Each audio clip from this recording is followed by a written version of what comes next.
Hello, hi everyone. Welcome to Lifestyle Madness.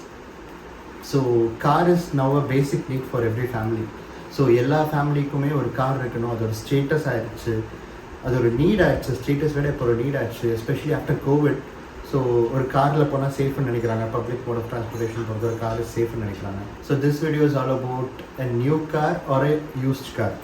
It's a mind set. Like new கார்னால் சேஃபாக இருப்போம், எந்த ஒரு ப்ராப்ளம் வராது, சர்வீஸ் இருக்காது, சர்வீஸ் மெயின்டெனன்ஸ் இருக்காது அப்படின்ற ஒரு மைண்ட் செட்டில் இருப்பாங்க பீப்புள். பட் என்னோட சஜஷன் வந்து used car is no way bad. Like used cars போகிறதுனால அவங்களுக்கு வந்து அதே மெயின்டெனன்ஸ் அதே இதுதான் வரப்போகுது. ஸோ அதை பற்றி நான் டீட்டெயில் அனாலிசிஸ் போட்டிருக்கேன், நான் பின்னால் காட்டுறேன். அதனால் யூஸ்ட் கார் போகிறதுல தப்பு இல்லை. 1 or 2 years old used car ஒரு 20, 30, 40,000 ஒன்று யூஸ்ட் கார்லாம் வந்து it's not a big deal. 20,000 is more or like a new car மாதிரியே ஒரு ஃபீல் வரும். Cars are made for generations and it's made for 200 or 300,000 kilometers ஒரு மாதிரி தான் மேனுஃபேக்சர் பண்ணுறாங்க. ஸோ எந்த காருமே வந்து 40-50,000 பெரிய ப்ராப்ளம் வரும், 60,000 பெரிய ப்ராப்ளம் வர்றது கிடையாது. மேக்ஸிமம் போனால் ஒரு காரில் வந்து இன்றைக்கி ஒரு 50,000, 1 lakh யூஸ் பண்ண காரில் பார்த்தீங்கன்னா மேக்ஸிமம் உங்களுக்கு ஷாக் அப்சார்ஸ் போகும், புஷஸ் போகும், பேரிங்ஸ் போகும், டயர் போகும், அவ்வளோதான்.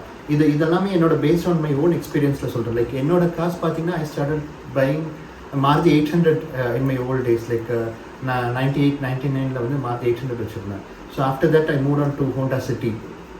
ஸோ ஹோண்டா சிட்டிலேருந்து I move on to i20, sorry Ford Icon மாற்றினேன், டிடிசிஐ மாடல் டீசல். ஏன்னா அப்போ சிட்டி வந்து என்னோட கம்யூட்டேஷன் ரொம்ப ஜாஸ்தியாச்சு. ஸோ மைலேஜ்க்கோசம் ஃபோர்ட் ஐகான் வாங்கினேன். After that I move on to a new car. So i20 purchase பண்ணேன். That's a very new car. That's a different feel. New car is always a new car. I don't deny on that part. But still, after that, I went in for a Laura. So Laura, I got a Laura. It was run around 95,000 kilometers. But அதுக்கப்புறமா I upgraded to Octavia. Octavia also I got somewhere around 12 lakhs தான் வாங்கினேன். So when you compare Octavia, நான் வாங்கின price 12 lakhs. அந்த டைமில் வந்து Ignis, Maruti Ignis was costing around 9.5 lakhs, 9.75 lakhs top end model. I was wondering, I compared only with Maruti Ignis. So Maruti Ignis 9.5, 9.75 lakhs வாங்குறதுக்கு Octavia is better for better. So Laura வந்து I got at 95,000 சொன்னேன் இல்லையா. I drove that car around 1 lakh ஓட்டினேன். So 1 lakh I owned it for 4-5 years own பண்ணேன். விற்கிறப்போ I sold it at 3.5 lakhs. So my total loss was 2.5 lakhs only. அதே வந்து i20 I got at 8 lakhs. So i20 I sold at 4 lakhs விற்றேன். So close to 50% purchase. I just owned for 2 years, 70,000 தான் ஓட்டியிருந்தேன். So அந்த depreciation cost is very high. 10 lakhs கீழே இருக்க பட்ஜெட்க்கு அவ்வளோ high. இதே வந்து 26 lakhs கீழே இருக்கிறதுக்கு இன்னும் பெட்டராக இருந்தது எனக்கு செகண்ட் ஹேண்டில் வாங்குறப்போ. இதே நான் 26 lakhsக்கு லாரோ ஆக்டோவியா வாங்கி இப்போ கொடுத்துருந்தேன்னா 10 lakhs போயிருக்கும், 16 lakhs லாஸ் ஆகிருப்பேன். So if you don't change your car frequently, நீங்கள் வந்து எனக்கு இங்கேருந்து அங்கே போனால் போதும், பெஸ்ட் மோட் ஆஃப் ட்ரான்ஸ்போர்ட்டேஷன் அப்படின்னு ஃபீல் பண்ணிங்கன்னா you can go for a new car. So new car போகிறதுனால என்ன advantages? So new car is something like everyone should own in their lifetime. That's what I feel. ஏன்னா அந்த new காரோட ஃபீலை, அதோட இந்த 0 kilometers ஓட்டி இருக்கிறத பார்த்து நீங்கள் அந்த சீட் கவர்ஸ் எல்லாம் அப்படியே பாலித்தீன் ராப் போட்டு வச்சுக்கிறது. ஸோ அதோட ஸ்டேட்டஸ் சிம்பிள் ஆயிடுச்சு. இப்போ ஸ்டேட்டஸ் நியூ காரோட ஸ்டேட்டஸ் இஸ் டோட்டலி டிஃப்ரெண்ட்.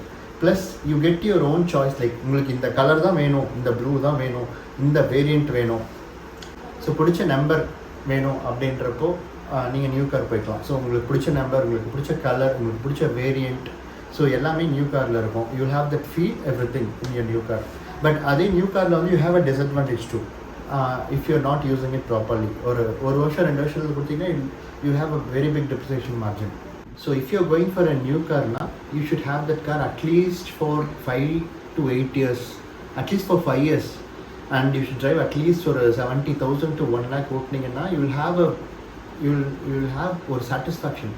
சரி, ஓகே, இவ்வளோ ஓட்டணும், இவ்வளோ கம்மியாக போச்சு அப்படின்னு. அது நீங்கள் ஒரு 30,000, 40,000 ஓட்டிட்டு கொடுக்குறப்போ you will have a feel like you will lose a lot. And also you don't have option. Like one more disadvantage of going for a new car is like nowadays, see cars get updated quite often. ஒரு 2 years, 3 years பார்த்தீங்கன்னா you get a new car, new shape, new style, everything. The best example is i20. நான் வாங்குறப்போ 2010 there was one shape. அதுக்கப்புறம் இந்த shape change, second shape வந்துச்சு, third shape வந்துச்சு, fourth. now it's totally different. So if you are a car lover, I suggest you to go for a used car so that உங்களுக்கு நிறையா பணம் spend பண்ண வேண்டியதில்லை. You spend a little money, you get to own many cars and you drive and have fun with many cars. Car at every segment.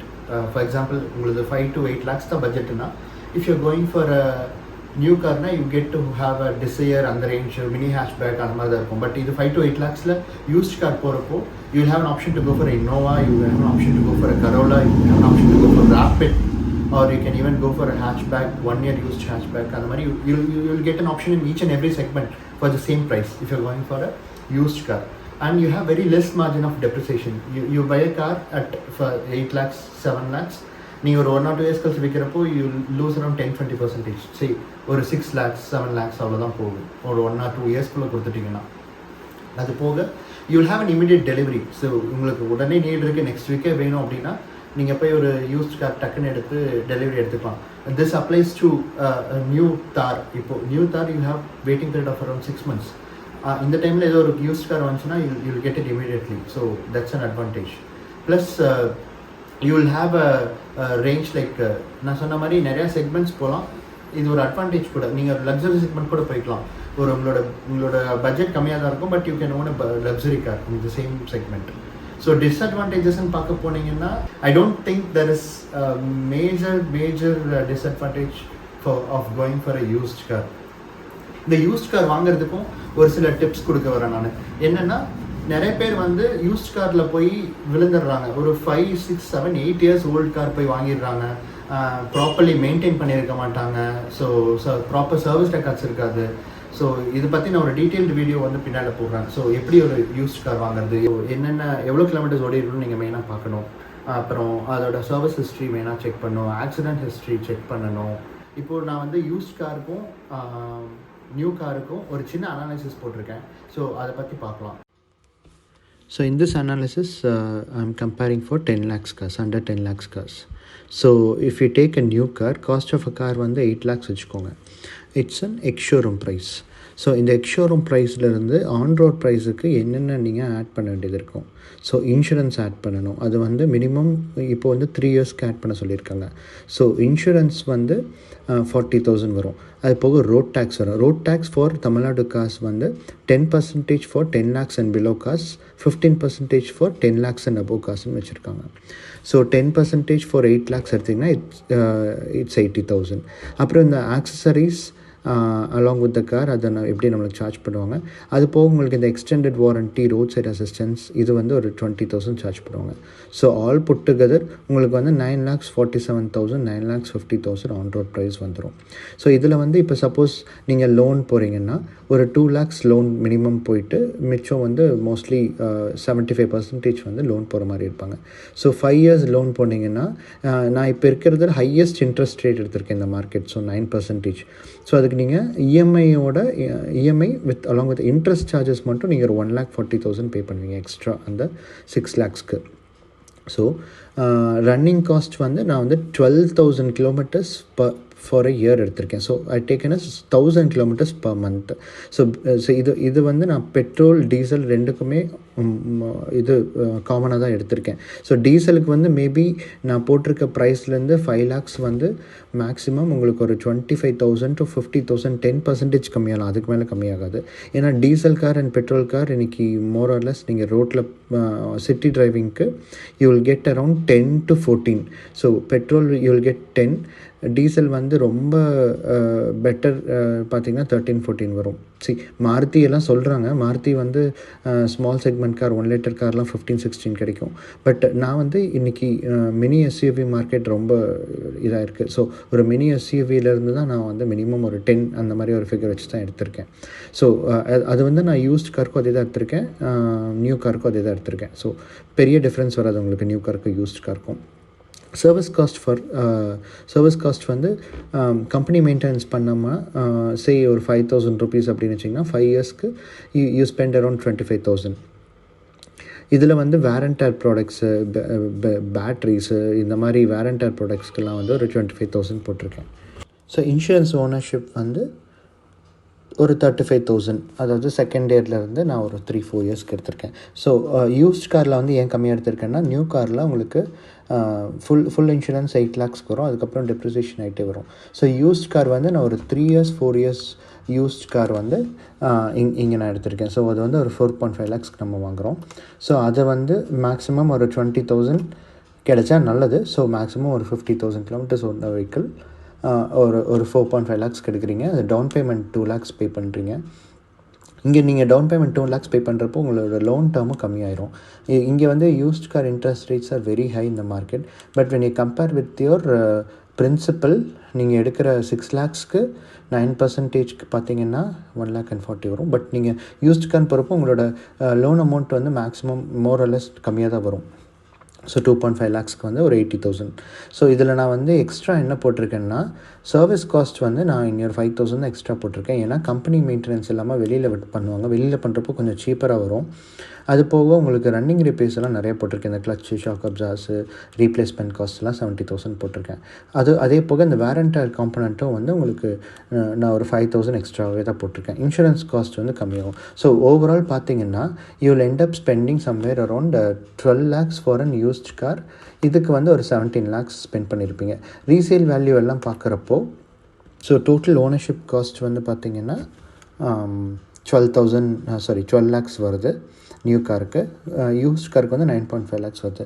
So the cost difference வந்து more or less here and there same 2.5 lakhs. So 2.5 lakhs is not a big deal actually. But இதே வந்து the same thing இப்போது for example நான் வந்து 5 to 10 lakhs அந்த ரேஞ்சில் இருக்க ப்ராக்கெட்டில் எடுத்திருக்கேன். ஸோ 5 lakhs கீழே போகிறப்போ நீங்கள் பெருசாக எதுவும் சேவ் பண்ண மாட்டீங்க. ஸோ 5 lakhs கீழே போகிறது you can better go for a new car. That's what my suggestion is. If you're going for 10 lakhs cars, maybe if you're using for a year or two, used car might be a better deal. So அதுதான் என்னோட take here. So இதில் வந்து நான் மேஜராக பெட்ரோலுக்காக தான் concentrate பண்ணியிருக்கேன் 10 lakhsக்கு கீழே. Even 10 lakhs and above petrol R diesel எது பெட்டர்ன்றது வந்து நான் ஒரு செப்பரேட் வீடியோ கொடுக்குறேன். பட் ஒரு ஆன் அன் ஆவரேஜ் ஒருத்தர் வந்து 3000 kilometer ஒரு மாதத்துக்கு ஓட்டுறாங்கன்னா அவங்களுக்கு 3000 kilometerக்கு மேலே ஓட்டினாங்கன்னா மட்டுமே டீசல் கார் இஸ் பெட்டர். அதாவது ஒரு வருஷத்துக்கு ஒரு 35,000 30,000 kilometersக்கு மேலே போகிறாங்கன்னா diesel car will give a slide advantage. ஒரு 20-25% அவங்க சேவ் பண்ணுவாங்க. அதுவே வந்து 3,000 kilometers கீழே தான் நான் ஓட்டுவேன்னா அவங்களுக்கு பெட்ரோல் காசை ஃபார் பெட்டர். ஸோ இதை பற்றி ஒரு டீட்டெயில் அனாலிசிஸ் நான் கொடுக்குறேன். Price of the car, drive, feel அதெல்லாம் எப்படி இருக்கும் என்ன ஏதுன்னு. ஸோ அது ஒரு செப்பரேட் வீடியோவில் பார்க்கலாம். Now we'll see about comparison of cars about 10 lakhs. So about 10 lakhs பார்க்குறப்போ நியூ கார் காஸ்ட் வந்து நான் வந்து ஒரு 15 lakhs எடுத்திருக்கேன்.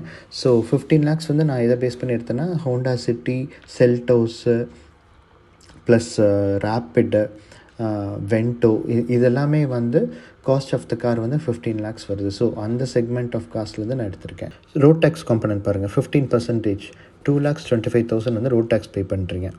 அது போக உங்களுக்கு இந்த extended warranty, road side assistance, insurance இதெல்லாம் பார்க்குறப்போ உங்களோட ஆன் ரோட் கார் ப்ரைஸ் வந்து it will go somewhere around 18.5 lakhs போயிடும். ஸோ இதே சேம் திங் நீங்கள் இப்போ டவுன் பேமெண்ட் 5 lakhs போகிறீங்க, 10 lakhs லோன் போகிறீங்கன்னா உங்களுக்கு அந்த இன்ட்ரெஸ்ட் அமௌண்ட் வந்து you will be paying around 3,40,000. So other things accessories, running cost, service cost இதெல்லாமே நான் இதில் ஆட் பண்ணியிருக்கேன். ஸோ ஆல் புட் டுகெதர் உங்களுக்கு வந்து you're spending close to 28 lakhs. இதில் வந்து you're spending close to 18 lakhs. உங்களுக்கு ஓனர்ஷிப் காஸ்ட்டுன்னு பார்த்தீங்கன்னா நியூ கார் விட நியூஸ்ட் கார் வந்து ரொம்ப கம்மி.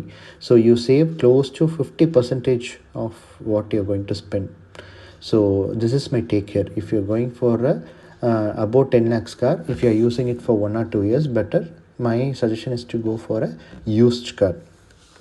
So now we will see about comparison of cars in premium segment. So premium segment is about 25 lakhs. So நான் இங்கே வந்து ஒரு சூப்பர்ப் அந்த காரோட ப்ரைஸ் எடுத்திருக்கேன். ஸோ சூப்பர்ப் ஒரு 3 series ஒரு ஜீப் காம்பஸ், ஸோ அந்த மாதிரி செக்மெண்ட் எடுத்திருக்கேன். ஸோ இதில் பாருங்கள் the road tax what you pay is 15% is somewhere 5 lakhs. So உங்களுக்கு ஆன் ரோட் ப்ரைஸ் பார்த்தீங்கன்னா 42 lakhs 43 lakhs வந்துடும். So the same thing applies here. So if you're paying a down payment of 15 lakhs for your 20 lakhs of loan, you will be spending around 7 lakhs you're paying for your interest. So அதுக்கப்புறம் running cost, service cost. இந்த running cost வந்து நான் எல்லா இதுக்குமே 12,000 kilometres தான் போட்டிருக்கேன். So if you calculate all put together, your ownership cost is somewhere around 60 lakhs for a premium car. But அதே வந்து யூஸ்ட் கார் போகிறப்போ 35 lakhs தான் ஸ்பெண்ட் பண்ணுவீங்க. ஸோ இதில் நான் மெயினாக சொல்லணுன்னா சர்வீஸ் காஸ்ட் வந்து ஐ புட் ட்ராஸ்டிக்கலி லைக் சே ஒரு 20,000 வந்து 5 இயர்ஸ்க்கு போட்டிருக்கேன் ஆயில் சேஞ்ச் எல்லாம். ஸோ அதே சர்வீஸ் காஸ்ட் வந்து நான் யூஸ்ட் காஸ்ட்க்கு வந்து நான் புட் ஃபார் 6 lakhs போட்டிருக்கேன். So I put 3 times more of what I'm spending. The same thing running ரிப்பேர்ஸ்க்கு வந்து I put drastically higher price 8 times போட்டிருக்கேன். 25,000 to 2 lakhs போட்டிருக்கேன். ஸோ வேர் அண்ட் டேர் அதுவுமே டபுள் பண்ணியிருக்கேன். எப்படி பார்த்தாலும் I am saving a lot in premium used car segment. So for one or 2 years, if I buy a premium used car and drive and sell, I'm not getting a huge loss. Same thing if I go for a new car, I'm losing a lot. So premium carsல என்னோட experience with Skoda Laura and Octavia. So Laura வந்து 95,000 kilometres அப்போ வாங்கி 4 years use பண்ணி 1,95,000 kilometres ஓட்டியிருந்தேன். So அப்போ வந்து நான் மேஜராக ரீப்ளேஸ் பண்ண காம்பனன்ட்ஸ் வந்து suspension bushes, shock absorbers, wheel bearings. 4 yearsல I spend around 25,000 per year. அதே வந்து இப்போ ஆக்டோவியாவுக்கு I am spending only on oil service மட்டும்தான். நான் இது வரைக்கும் எந்த ஒரு மேஜர் காம்பனண்ட்டும் ரீப்ளேஸ் பண்ணவே இல்லை. இப்போ தான் வந்து எனக்கு ஒரு இன்டிமேஷன் கொடுத்துருக்காங்க என்னோடய வண்டியில் இது டைமிங் பெல்ட் சேஞ்ச் பண்ணுன்னு சொல்லி ஒரு இன்டிமேஷன் கொடுத்துருக்காங்க. ஸோ அதோட எஸ்டிமேஷன் பார்த்திங்கன்னா 35,000 SGS கோடாவில். ஸோ அதை நான் வெளியில் பண்ணேன்னா ஸ்டில் I'll be சேவிங் ஒரு 5-10,000 சேவ் பண்ணியிருப்பேன். ஸோ நான் இங்கே என்ன கன்க்ளூட் பண்ண வரேன்னா, எந்த வெஹிக்கிளாக இருந்தாலும் அதோட மெயின்டெனன்ஸ் வந்து உங்கள் கையில் தான் இருக்குது. ஸோ ரெகுலராக சர்வீஸ் பண்ணி ஆன் டைமுக்கு நீங்கள் சர்வீஸ் மட்டும் பண்ணி உங்களோட ஹேண்ட்லிங் வந்து பெட்டராக இருந்துச்சுன்னா, so your car will definitely last longer. It will give very less maintenance for you. So நீங்கள் ஒரு நியூ கார் வாங்கி ஒரு 1 or 2 years போனாலே அது ஒரு யூஸ்ட் கார் தான். இப்போ இருக்க சினரியோல 1 year போனாலே அப்டேட்டட் மாடல்ஸ் வந்துடும். ஸோ உங்களோட நியூ கார் வந்து ஒரு யூஸ்ட் கார் மாதிரி தான் தெரியும். ஸோ இதை பற்றி உங்களுக்கு எதாவது டவுட்ஸ் இருந்ததுன்னா நீங்கள் கமெண்ட் செக்ஷனில் கமெண்ட் பண்ணுங்கள், நான் ரிப்ளை பண்ணுறேன். ஸோ இந்த வீடியோ பிடிச்சிருந்ததுன்னா ஷேர் பண்ணுங்கள். ஸோ உங்கள் ஃப்ரெண்ட்ஸ் கூட இந்த வீடியோ ஷேர் பண்ணுங்கள். யூஸ்ட் கார் வாங்குறதை பற்றி யாருக்கா டவுட் இருந்ததுன்னா இந்த வீடியோ உங்களுக்கு ரொம்ப ஹெல்ப்ஃபுல்லாக இருக்கும். தேங்க்ஸ் ஃபார் வாட்சிங் the video. Have a good day.